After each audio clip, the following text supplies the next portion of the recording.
Welcome to ఆర్ఫై TV news. Srikalahasti పట్టణంలోని వాడ RTC bus stand, Sriram Nagar colony ప్రాంతాల్లో ప్రజలకు ఇబ్బందులు కలిగిస్తున్న వీధి కుక్కలను గుర్తించి పట్టుకునే కార్యక్రమాన్ని నిర్వహించారు.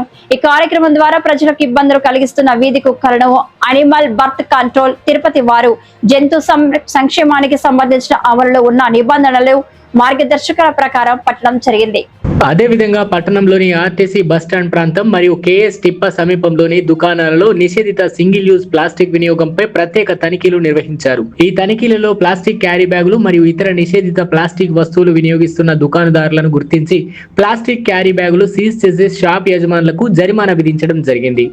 వ్యాపారులకు ప్లాస్టిక్ వినియోగాన్ని పూర్తిగా నిలిపివేసి పర్యావరణ హిత ప్రత్యామ్నాయాలను వినియోగించుకోవాలని municipal commissioner Shri KV Krishna Reddy గారు సూచించారు.